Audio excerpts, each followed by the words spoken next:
please welcome back Sandy Carlson.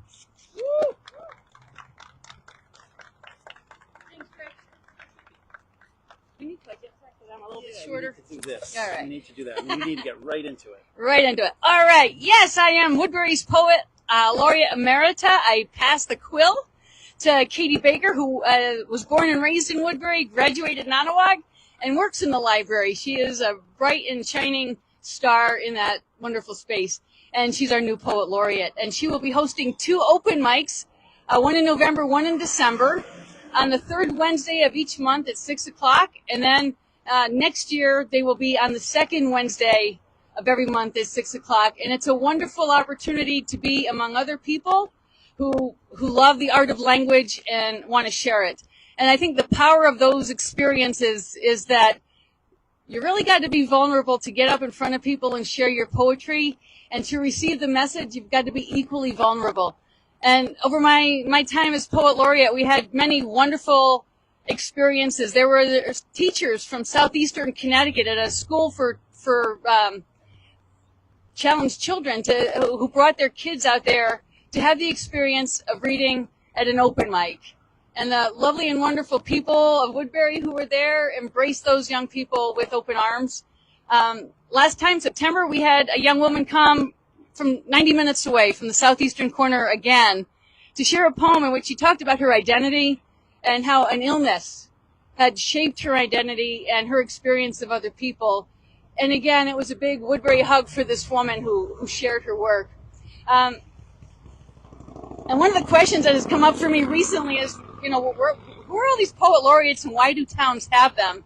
And the answer to that is pretty simply, it's part of the sustainability movement and sustainable communities out of Eastern Connecticut State University. And, towns can become sustainable by meeting certain criteria, and they move up the rankings the more boxes they check, essentially. And one of those boxes is having a Poet Laureate. And the role of the Poet Laureate is to promote literacy in a community. And when I think about bringing your humanity to what you do, and I think about literacy and how it's poetry, but it's all language. It's a profound thing. And I just wanted to share a little anecdote. Last Monday, the day before I passed the pen, I was at Flanders Nature Center talking to Michael Audette, who's on the art committee there and is on the board.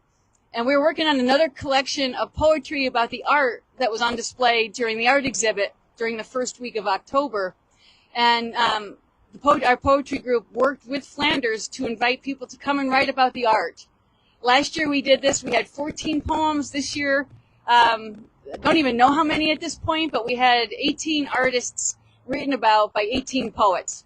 And it's a beautiful developing collection. And when I stopped by last Monday, Michael was in the Welcome Center reading the poems about the art to the artists who were picking up their work. And it was an incredible moment to see this grown man reading somebody else's poetry to artists who were bringing their art home. It was amazing. And I stood there in this beautiful autumn day, shining in through these old windows.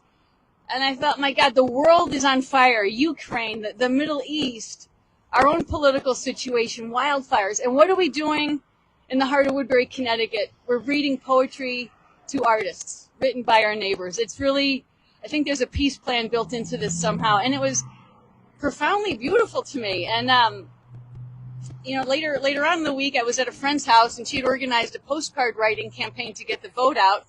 So I was there with my horrible penmanship, doing the best I could to motor through some postcards. And she's a poll worker in her town, and she was telling me part of the training for that job requires knowing that you need to wear a mask and gloves to open paper ballots in case there's anthrax packed in the envelope. And that they have plans for if a bomb scare is called in or some other threat is called in on how to protect the tallying machines and the ballots that haven't been counted yet. And this is our world, right? We have such incredible beauty and so much potential, and yet we have to prepare for the risk. And she was telling me the fire departments are planning to have their fire chiefs out there with their uniforms on and their walkie-talkies, greeting people to keep things calm and functioning. And I have a daughter in North Carolina who did a paper ballot because she doesn't want to be near a polling station down there.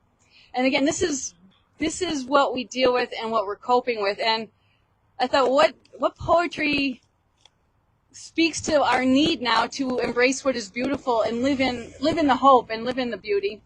And I wanted to share two poems. One is mine, and it's actually a spring poem that is inspired by Flanders. And it's called Child of Light. Deer are born of summer sunlit meadows, their legs as long and supple as wildflowers, whose blooms will birth an array of light. Golden, white, blue, indigo, dear siblings, young now, too, as the fawns learn how to run. We notice each other at the same time, and time stops, caught in our eyes, awaiting the next breath, the next step, the next dream. A song from one wren to the next sparrow, a hungry rabbit, all soft, silent grace. A northern cardinal sings heaven's song, and I, a wanderer born of earth, water, all mother, all father, all, born of light, finding my family, a new gift of sight. I think part of our great wealth as people who live in this area is we have so much natural beauty to just walk into and be made clean and new again. And thinking about Justice Southbury and all we really do as a country to try to acknowledge different groups that have been marginalized month after month, honoring them, whether it's Hispanics, African Americans, women, that we are really trying to celebrate that whole range of color. So I have chosen a poem called Colors Passing Through Us by the American poet Marge Piercy. And it's a love poem to our community. Purple as tulips in May, mauve into lush velvet, purple as the stain blackberries leave on the lips, on the hands, the purple of ripe grapes, sunlit and warm as flesh. Every day I will give you a color, like a new flower in a bud vase on your desk. Every day I will paint you as women color each other with henna on hands and on feet. Red as henna, as cinnamon, as coals after the fire is banked, the cardinal in the feeder, the roses tumbling on the arbor, their weight bending the wood, the red of the syrup I make from petals. Orange as the perfumed fruit hanging their globes on the glossy tree. Orange as pumpkins in the field. Orange as butterfly weed and the monarchs who come to eat it. Orange as my cat running lithe through the high grass. Yellow as a goat's wise and wicked eyes. Yellow as a hill of daffodils. Yellow as dandelions by the highway. Yellow as butter and egg yolks. Yellow as a school bus stopping you. Yellow as a slicker in a downpour. Here is my bouquet.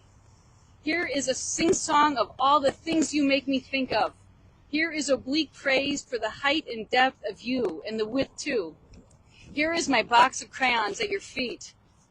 Green as mint jelly, green as a frog on a lily pad, twanging the green of cost lettuce upright, about to bolt into opulent towers.